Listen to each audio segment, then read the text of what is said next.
Hello everyone and welcome to this video. This is the reveal video of your guys' entries. I'm with a very special guest today. It's somebody that has a lot of experience with RC snowmobiles. It's also somebody that has a lot of experience with making parts without a 3D printer. I am, of course, talking about no other than Jordan Krupp. Hi there. Welcome to the RC snowmobile world. Yeah, lots of people that have been in the hobby for a while know about you and they know about your stuff. You've been really active on the Facebook pages and also in other media, like you've been on YouTube for a few videos as well. It's been a while since I've seen one of your video. I think you're due for a post again. Yeah. But you've got some great snowmobiles and you've got lots of experience. You've been building these little machines for a number of years. But as I can understand, you're quite a busy person and you're not taking commissions for those, aren't you? I do the odd commission, but mainly I have to stick to the roots of why I'm doing this, and it's just something I've always wanted, and there was never anything available. So I figured I have to figure out how to build something, and so I had to figure out how to cut aluminum and drill holes and stuff. And my idea was to keep it as close to a real full-size snowmobile, like I always had that in mind, like to build it out of aluminum or steel tubing kind of thing. I always look at it and imagine, like, well, if that was a model, and just shrink it down. Yeah. Keep it as a hobby. I never wanted to do this as a business. Later on, that happened, and it didn't go so well. Like, it did go well in the aspect of meeting a lot of world champion snowmobile racers, but just the business end of it, I'm more of a creator. I'm not really interested in business. So it was mainly just a hobby, really. Yeah, but there's something noble about like being able to just use typical hand tools and well, sometimes power tool as well, like press drills, sanders, and that sort of stuff, instead of simply having to go online, purchase a file, and just click a bunch of buttons and you end up with a part. Like it's easy, it's simple, it's precise, it's repeatable, but there's something about just being able to make something from essentially nothing. And that's something that I value deeply. When I see a video of a snowmobile that's been made from scratch, I see just great value there because I know the person that built it can also fix it, can also improve it. Exactly. Yep. And you see this in some of the builds, that guys are doing, and the amount of effort that they put into it. And it's like, I mean, they're more committed than I am. Like, I didn't even finish mine for the challenge, and it's like, Yeah, because I did I did ask him. I said I'm gonna build one, and I want you to participate as well because I wasn't yeah, sure how many people would participate. But I said, worst case, I mean, you're a judge and I'm a judge, and I couldn't possibly let myself win my own challenge. That would be dumb. Of course, somebody right. else has to win it. But like I said previously, I do this because I want a challenge. I can build a lot of things, and they're not necessarily 3D printed machines. So that's a bit why I wanted that challenge. I want to see who else can. And also, every once in a while, you see something that somebody else has done, and it's a great idea, and you just want to implement as well. Yeah, I know, and I'm kind of proud of those people that took up the challenge, and it's like, myself, it's like I see this, like, the challenge happening kind of thing, but I think, well, I'm working on something else. Another project of my own, and I'm thinking, well, that would be just another project. So it's kind of hard for me to stop what I'm doing and then start something new, because I'm bad for that. I usually end up having like half a dozen projects on the go. I know the feeling too well. I mean, you start working on something, and at some point you see a roadblock, and you're just asking yourself, I'm stuck. I don't want to touch it anymore. But at least if you have a side project, you can just swap to it. And then every once in a while, you've got a bright idea, like, oh, that's how I need to do it. And you come back to that first stuff. Yeah. Yeah. You can start on something else, and then you might get an idea there that can help your other project. Yeah. So we're probably going to stretch quite a bit because, I mean, he's a good, really nice person to talk to. And I like talking with him. And he likes to talk, obviously, about passion and stuff. So let's just dive in because I know it's going to be a long one. Yeah, right on. I'm up for it. Okay. So the first person is Big RC Garage. You can go watch it. I'm going to have the links of every video in the description so you can watch them fully. So how about we just click play and have a look at it? Okay, here I go. There we go. Hey, that's impressive. Yeah, I mean, it's got some power. Yeah. Now, did he use an existing chassis? I think it's based off of the Polaris Fusion. It's a chassis that's already existing. It's a bit hard to see from the video. I'm not too familiar with that one particularly. Yeah, right on. But he upgraded the shocks, the servo, new belt drive system. Whenever I use a pulley, like a belt drive on my nitro sleds, it's an XL. Yeah, this one looks like the same kind of stuff I use for the Alphas and stuff. They're GT2. Okay. They're a bit thinner, but they can still deliver quite a bit of power. It's like he used to have a tensioner on that one side of the belt. I don't think he has one. I'm going to have to look again. Maybe the motor has a bracket with slots. Or maybe it's just perfect fit, but... Yeah, he's got lights. I never put lights in my models. Well, the odd one I do, not many. Yeah, I suppose if somebody asked you, you'd do it.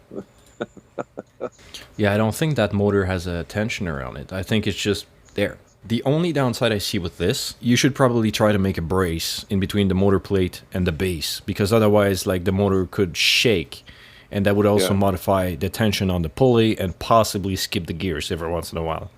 Yeah. But if you put a brace, it would solve it. Maybe he has one, but it's difficult to see from the video. Yeah, right on. Yeah, you do all that work, and you got to make sure if you suspect any flex or anything, just a little brace somewhere, it can solve a lot of problems. And it doesn't have to be like a welded brace. It could be simply a tie rod end, push turnbuckle thingy bit. That works often. Yeah, he's done a nice job on this. Well, it's like clean. I like the fact that it's clean. Yeah, it works. All of his arrangements, like the electronics and everything, and it works good. Like he knew what he was doing, like to get the most out of what he has. Yep. I think though he could have done a slightly better job with cable management. It's not bad. It's not bad, but it could have been just a bit better. Yeah, a little tidy, Yeah. He's probably so excited to get it going, you just want to get it going.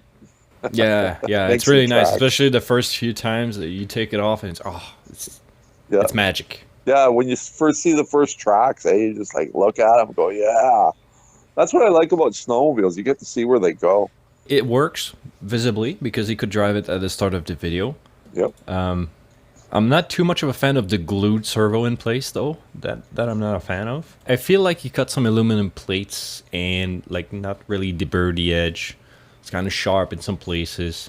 Yeah, the motor mount there is though. Yeah, I get it. It was a tight time, but I think there's little improvements here and there. So yeah, I'm sure there's things that he probably wants to do to it, for next year. And that's kind of the way I started out. It was I do something, and do my best that year, that winter, and then get new ideas over the summer kind of thing, or in the fall, whether it was to redo the whole model or just upgrade it, throw away some suspension arms and make new ones or whatever it was, there's always something to keep the interest, I like the tools on the back. That's cool. On the exterior, top notch for the looks of the exterior. It looks really good. Interior, I'm gonna have to take a few points off of it, but apart from that, pretty solid little machine. I think he's gonna have a lot of success with it. Yeah, I think he should just keep it the way it is, put the date on it, and do another one for next year. Yeah, just get another platform and compare it with that one. Yeah, don't butcher that. Just leave it for this year, and put it on the shelf and keep it and admire it and take up a new challenge for next year. So, how about we move on to the next one? Okay, there it is. He made his own nose cone, Yeah, gotta appreciate that. Mckee, yeah, for sure. Ever cool. I'm not sure what he used though. It looks like aluminum.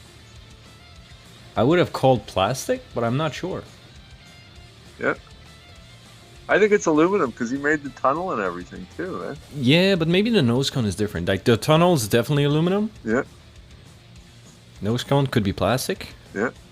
I can see wedge a screw in it, so maybe that's for the top suspension mount, and it bolts through the front. That's cool.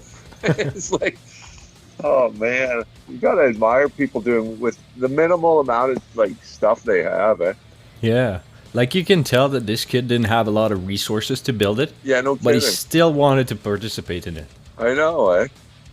I'm gonna pause this. I want to talk about the suspension skid. Like I don't see any. I'm not sure how he made that, but I think I think it's just he did it to hold it up, like to support it. So I don't think yeah, maybe there isn't any suspension in it. It's just rigid, yeah, it's hard to say. you know? It could be just rigid. I wonder what the track's off of. I think it's a stock track of a Yamaha Viper. Oh yeah. I think that's what Oh it yeah. is. Yep. He did a lot of work, a lot of drilling and cutting, and that's a lot of work. Yeah. Flex going on in the steering there. He definitely used some Yamaha Viper front skis. Which is Okay, cool. that's what they're off of. Yeah. Yeah. Yeah, pretty cool. Yeah, this guy too. I think he should just keep it as his first one, and just put it on the shelf and be proud of it, and do another one, and just make notes of all the things that he wants to improve. You know, and Well, I think you could still try to finish it. yep, Because right now it's a nose cone and a seat. Like there's no real cluster, handlebar, body panels. uh-huh. Like so, if you could complete that and then make it work properly and improve it a bit till the point where it's usable. Yeah, Because otherwise it will end up in a pile of or a cardboard box in the back of the garage or something. yeah, exactly. But pretty good effort. I mean, he makes the track spin, so we know the track is spinning. It's just that he couldn't really. Maybe he's got a problem with the track and it doesn't have enough torque, or maybe too much friction to spin properly. Yeah, maybe. Yeah. I'll make an exception here. I'll accept this one, even though it's not technically running. We Yeah. know it could. Yeah, It's got everything it needs to run, yeah, but I think so. Yeah, for sure. For effort, I give him a pretty good effort.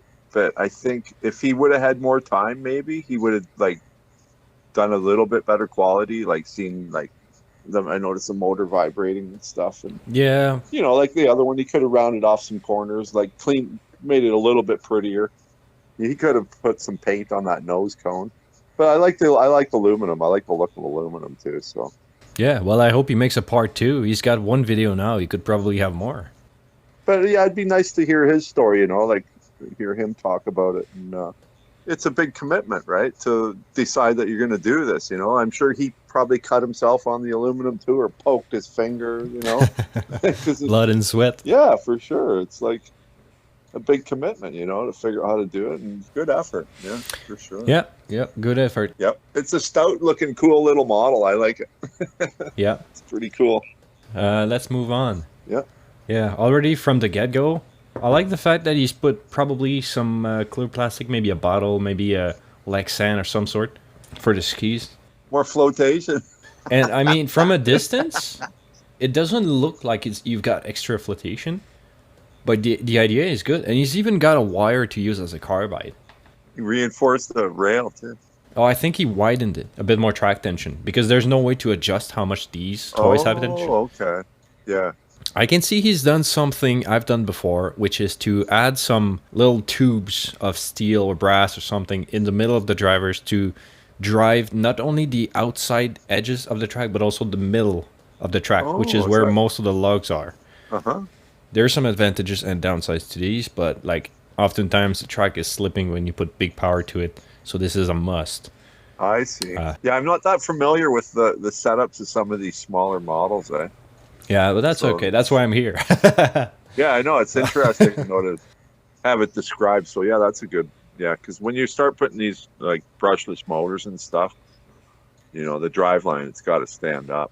So I really like the fact that he's put a ton of ventilation in those. Although, I gotta say, yes, he saved weight, but he didn't put anything, like no frog skin, no anything, to prevent the snow from getting in. Yeah, like a little screen or foam or something. Like even a metal screen of a sliding door, just a little square, and then you glue it with CA glue to the top or something from underneath, and you end up with a great looking little vent. Yeah. Yeah, like a screen. Yeah, I've done that in some of my older models, like put a screen in it, because some of the older ones were like ice racers. They'll shoot like chunks of ice at your competitor behind you. So they'd put screens in behind to protect the radiator and keep the ice out of the motor and stuff. So yeah, they would do stuff like that. Yeah. Well, he knew enough to like get the heat out of the underneath there, eh? And the Yeah, heat rises, so he put the hole in the right spot. yeah, yeah. I agree. He doesn't have a motor cooling fan, but he does have a heatsink on top of it, which does Yeah, I quite a see bit. that. Uh-huh. I like the fact that. Okay, pause here for a second. Yeah, on the pulleys. Yeah. I really like the fact that he went completely non conventional with this. Some people way back then, like we're talking 8, 9 years ago, people Right. would just get a transmission off a slash, like a Traxxas Yeah. slash, and they would just shove the transmission, the entire thing down in the sled and just call it good. Uh-huh. What he's done now, he's got a belt drive, but not just a belt drive. He's also got a geared unit. I see that. So he's got a geared unit, probably bringing the speed down a bit, and then followed by a belt drive. That Yeah. I like. I've never seen somebody do both, but I like it. Yeah, I know it could be something like that. Because when guys have what, like, they want to work with what they have, so Yeah. they kind of, instead of like getting a longer belt, maybe he decided to do it like that. It's still nice to have a tensioner because, like, yes, the belt might be fine now, but like in the future, it might stretch. You might get a new belt and put Yeah. it on, and it doesn't quite right. Like it doesn't fit perfectly. Yeah. So it's always nice to have a tensioner. And like, yes, you can have it dialed in right now, but maybe you hit a jump or something and it comes loose, and now it's like permanently loose. Yeah. I'm not saying this is the case here, but it's always nice to have some adjustment on these things. Absolutely, because it's something. It's like the track tension. You got to always check that stuff. Yeah. Because as soon as it's like gets a little bit loose, you got a chance of like stripping your pulleys and stuff, and wrecking your fun really. But if you just keep an eye on these little things, they can last like forever. Yeah, So I just agree. the little details and stuff. But he can make another mount there with a couple bearings and use a tensioner on there if he wanted to. It might be fine the way it is, but Yeah. yeah, I'd like to know what that mounts out of that whole machine motor mount. Might be a semi kind of gearbox. Because Oh, I I know see. semi trucks are like in between frame rails. 114 scale Tamiya, perhaps something like that. The only thing I don't like about when the motor's like up too high is that it can, Tip over? gives it higher center of gravity. I always try to put my motors mainly I only run nitro stuff really as low as I can in the chassis. Well, You that's know, generally a good thing to do. You take the heaviest item and you try to bring it down as low as possible. Oftentimes, the motor is the heaviest component. yeah, So he's got like the plate that has the servo to it. It is a bit more refined, I feel, compared to the other ones because it wraps around the side of the sled and is held in place with probably wood screws.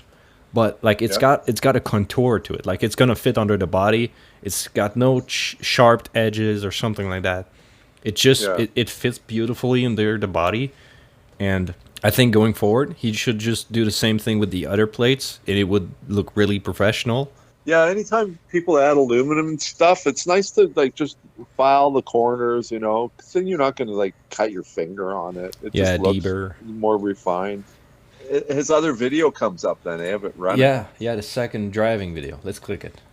It seems to work pretty good. Yeah, it seems to work pretty good.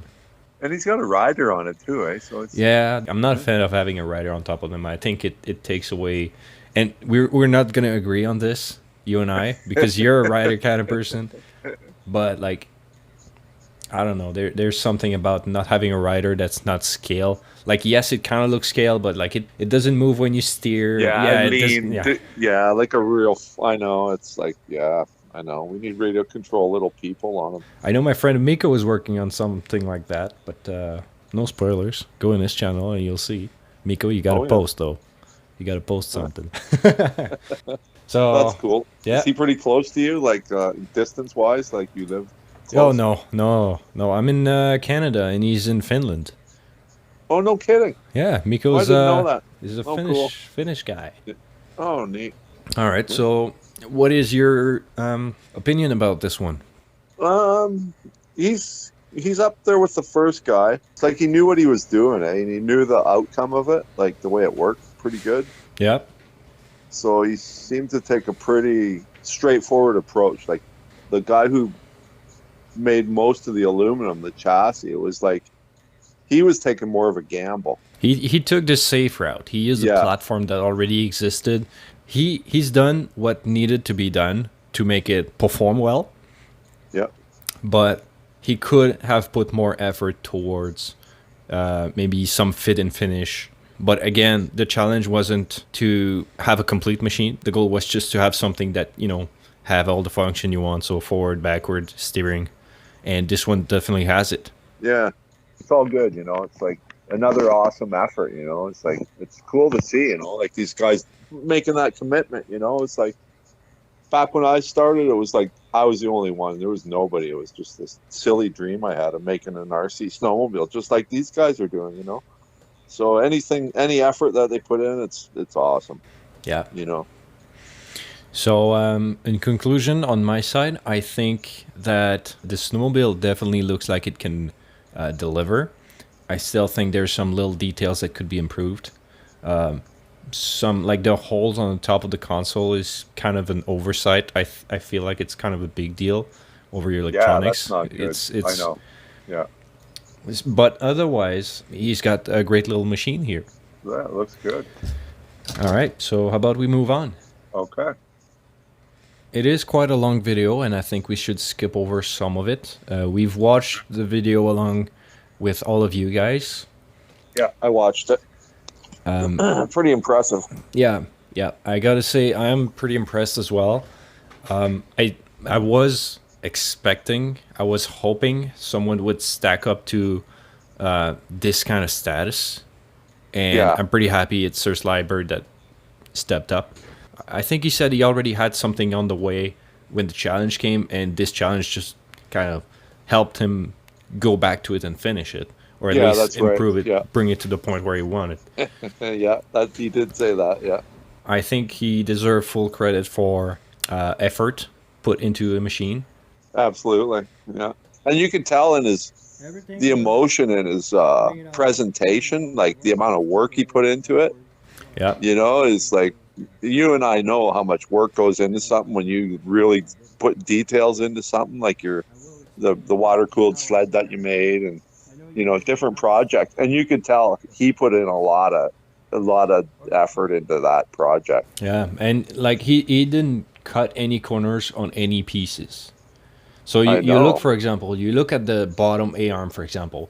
It's refined, it's beautiful, it's how it should be. If a full-on big manufacturer would make something like this, and he would make it as scale as possible, even the spindles, Yeah, it's I know, eh? Like, it's holy. nice. It's really You know, nice. it's like, and the ski loops, eh? Like stuff like that. And it's like, holy. So like even I was cutting carbon fiber to make my own snowmobile.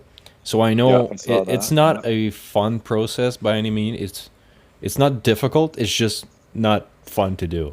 And to end up with a product that's just this beautiful, this smooth. Yeah. Now, one thing stands out above all. He made his own track.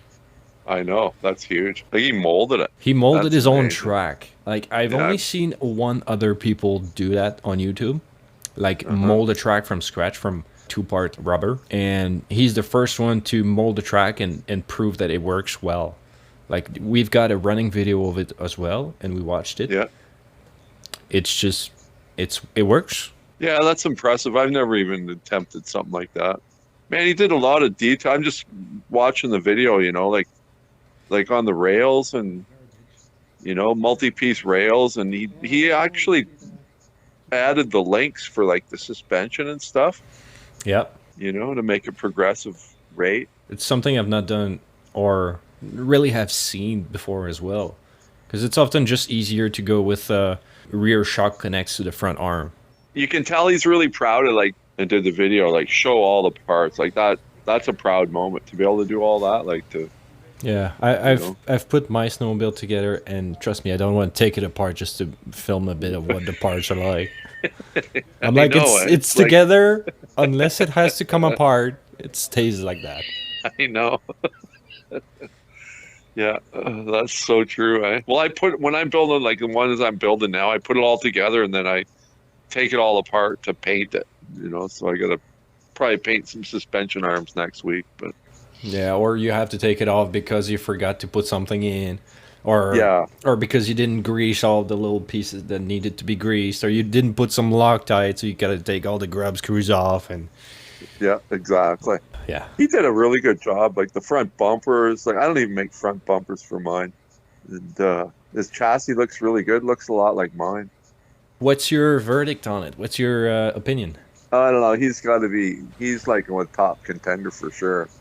Yeah, You yeah, know, I think so like too. performance. I think he'll work on that and probably make a new track next year. Like I'm imagining what he might do, make a lighter track so it can handle more speed or something, or change that up a bit. But I Yeah. think he's got a good chassis now, you know, so he doesn't have to start over. I think his chassis is pretty cool, so he can refine it more. Yeah, well, if he does, he should probably do like you said and just keep it all in one piece, put it on a shelf, and start again.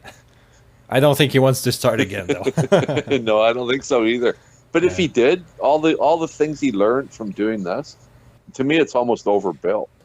Like he did a really heavy duty job of it. It's like pretty awesome. Yeah. You know, he can go a little bit lighter with some of the aluminum, but his layout and everything is you can put a nitro motor in that thing.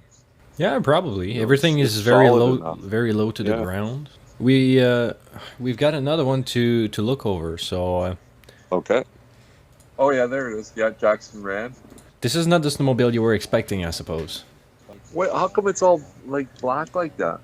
Well, he goes over it in the video, but he said it was all made using a 3D pen, Really? which was not illegal in this challenge. So Yeah. if he would have pulled it off, it would have been a legit contender. But like since this one is not in working order, nor do we see everything, I have to disqualify him. Oh, that's too bad. But that's a Valiant FR2. Like I've never even heard of a 3D pen. yeah, well, it's instead of having the machine do all the movements, Yeah. you do it yourself. It's like a pen. So we got the filament loading in, and No kidding. it's difficult. It's like MIG welding, but you cannot Yeah. control any settings.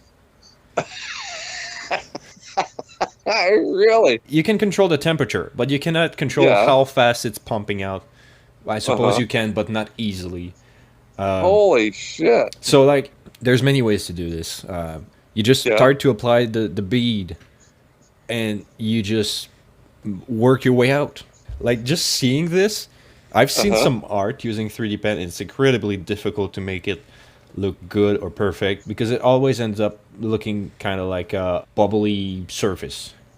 Yeah. It's really difficult. So just the fact that I mean, he made a video about it, so it's pretty cool. It is cool, and and it steers pretty nice. Yeah, Looks I like mean, it's working, of pretty good. course. It seems to be doing stuff. So, because remember, the goal of this is to prove that you can build something from scratch, and he Yeah. can definitely do it. But like, once this challenge is over, is he gonna continue working on it, improve it? That's where a lot of times, like, you got to really think about your project and the steps you're going to take. Like, formulate a plan almost. You know, do a couple little drawings, write some stuff down, so you get your objective figured out. You know, because nothing to be worse than getting halfway through a project and going, you know what, this sucks, and then abandon it. So if you kind of plan it a little bit more, you know, and imagine like how you're going to do it, or you know, you're within your parameters. Going along with what you're saying, he could have made a template and filled up the template. So he could have used some wood and just make some walls so that he can just stuff the pen in there and just fill it up with the pen. Yeah, but that would have made yeah. like a really straight and nice looking parts. Yeah, and stronger too, probably, because it'd be more concentrated. Yeah, maybe. You know, I was kind of expecting someone to make a snowmobile out of wood Oh, because it's actually really easy to work with. yeah, for sure. Like you can just sand it a corner, drill a hole here, and just Yeah. it's easy to work with. You can just glue the piece together and make a solid piece. Unfortunately, nobody did it, but it would have been nice. Oh, It would have been pretty that's easy pretty too. cool.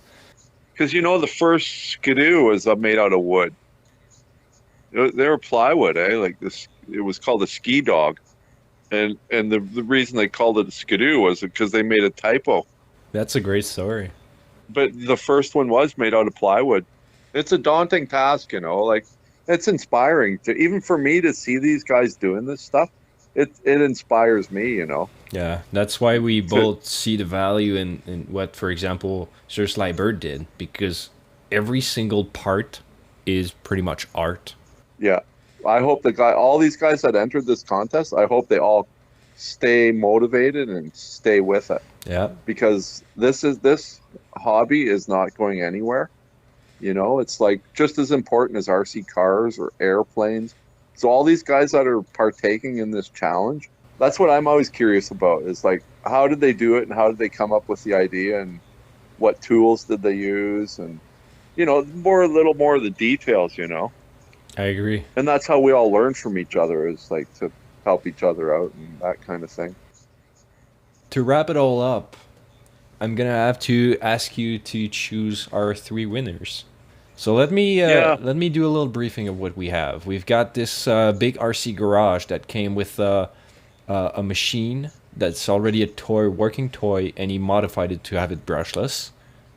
Yeah. Then we've got the second one, which is the one that is mainly aluminum with the wedged green front end Yeah. from Bumper Mckee. Then the third one is the red Yamaha Viper with the plastic around the skis, Yeah. and the modified internals, of course.